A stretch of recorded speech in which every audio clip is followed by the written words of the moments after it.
That was terrible. So Kold, assess the team during the spring split and give us a preview of the playoffs. How do you think we're going to do? For Barney, I think anyone who is watching the LCS, the split, knows what kind of beast Barney is. He will always do well in his lane. And for us, it's about making sure we re-enable him and make sure that he shows the kind of level that he holds himself accountable for, and that's very, very high. He has very high standards for himself, and I think that shows in his play. His base level is just better than any other top in the league. For Core, it's the same old. He is one of the leaders of the team, both in and out of the game. He leads the game when we need someone to take charge in the game. Going into playoffs, it will be even more important when we are in positions where someone needs to step up, someone needs to take the charge, someone needs to be the guy that brings the victory home. Core is that kind of guy. Having a guy like that on the team will always be useful and will always be one of the recipes for success. So I think anyone who is at Team Liquid knows the value that Core has in the team.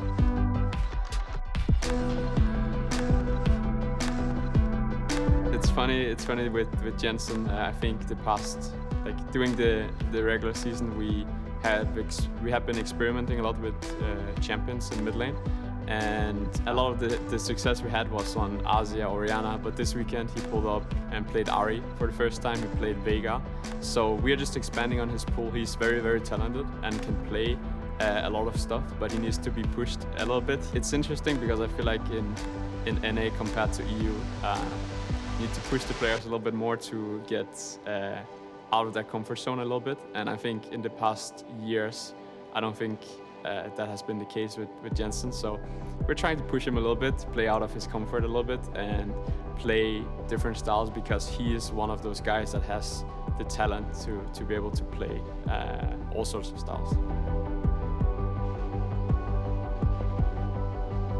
For Lucas, the kind of the backbone of the team, really the guy that is like gelling everything together. That is like the core of the jungle role, making sure the team is on track in game, solid early games. One of the struggles we had in the start of the split was not being able to play Olaf compositions really well when the champion was obviously OP, and now we are one of those teams that can pull it off. For Eddie, it's very clear that he is making mistakes in game. I think there's no denying that. The community is very fast at drawing a line of what he's doing is wrong.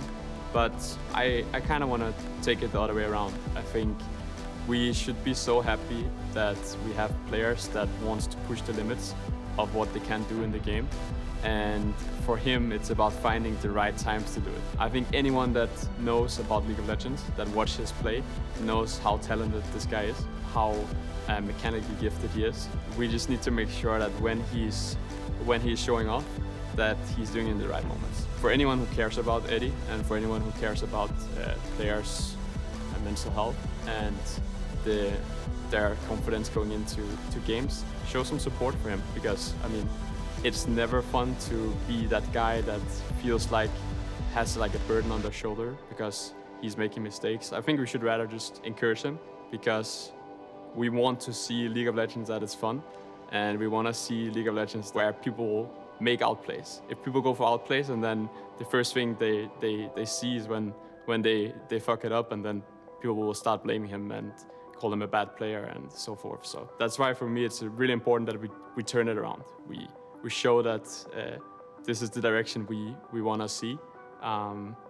We just need to do it in the right times. We have 5 players that are super talented, and if we come together as a team, I don't think anyone can beat us.